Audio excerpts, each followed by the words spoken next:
Hi friends, welcome to நம்ம வீடு. This is Aishwarya. இன்றைக்கி நம்ம சேனலில் கிராமத்து ஸ்டைலில் மணக்க இஞ்சி பூண்டு பேஸ்டெல்லாம் சேர்த்து ஒரு சுவையான மீன் வறுவல் எப்படி உதிராமல் பண்ண போகிறோங்கிறது தான் பார்க்க போகிறோம்.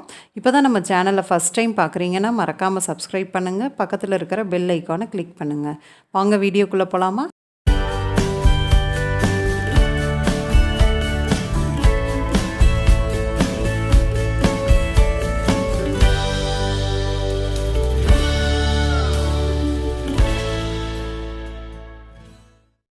இப்போ ஒரு 1/2 kg ஃபிஷ்ஷுக்கு தேவையான அளவு இஞ்சி பூண்டு பேஸ்ட்டு அரைச்சி எடுத்து வச்சுருக்கிறேன்.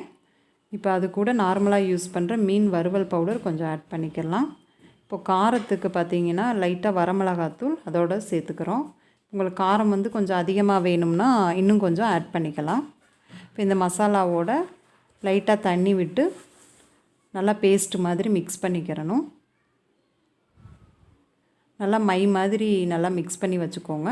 அப்போ தான் மீனோட தடவி எடுத்து வைக்கிறப்போ பொரிச்சு எடுக்கிறப்போ பார்த்திங்கன்னா உதிராமல் வரும். இப்போ நல்லா பேஸ்ட்டு மாதிரி இந்த மசாலாவை நல்லா மிக்ஸ் பண்ணிக்கிட்டாச்சு.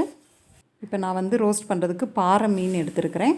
இப்போ ஒரு மீன் துண்டாக எடுத்து இந்த மசாலாவில் நல்லா கோட் பண்ணிக்கணும். இப்போ 2 சைடுமே நல்லா மசாலாவை எடுத்து நல்லா கோட் பண்ணி எடுத்து வச்சுக்கிறணும். இது மாதிரி ஒவ்வொரு மீன் துண்டுகளையும் எடுத்து மசாலாவில் நல்லா பெரட்டி எடுத்து வச்சுக்கோங்க. இதை பார்த்திங்கன்னா வெயிலில் ஒரு 20 மினிட்ஸ் நல்லா ட்ரை ஆகிற மாதிரி எடுத்து வச்சுக்கிறணும். அப்போ தான் அந்த மசாலா ஃபுல்லாமே நல்லா ஒட்டும். நம்ம ஃப்ரை பண்ணி எடுக்கிறப்ப பார்த்திங்கன்னா உதிராமல் வரும். இப்போ 1/2 அன் ஹவர் ஆகிடுச்சு. ஒரு கடாயில் ஆயில் சேர்த்து மீனை நல்லா ரோஸ்ட் பண்ணி எடுக்க போகிறோம்.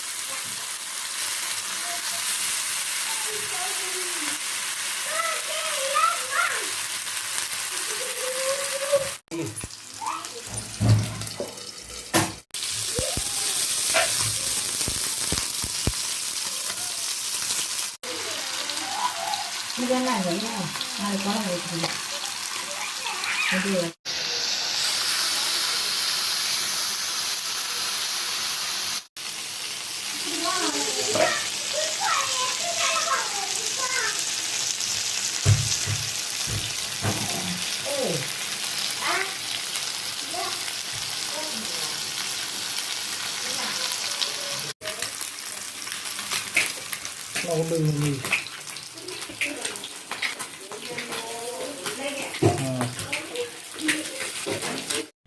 மீன் இப்போ நல்லா ரோஸ்ட் ஆகிடுச்சு. பார்க்கவே ரொம்ப கலர்ஃபுல்லாக இருக்குதுங்க ஃப்ரெண்ட்ஸ். இஞ்சி பூண்டு பேஸ்ட்டெல்லாம் சேர்த்தனால ரொம்ப மணமாக இருக்குது. கண்டிப்பாக நீங்களும் வீட்டில் இதை ட்ரை பண்ணி பாருங்கள். மறக்காமல் நம்ம சேனலை சப்ஸ்கிரைப் பண்ணுங்கள், உங்கள் ஃப்ரெண்ட்ஸ் எல்லாருக்கும் ஷேர் பண்ணுங்கள். நெக்ஸ்ட்டு ஒரு ரெசிபியோடு உங்களை நான் மீட் பண்ணுறேன். Bye friends.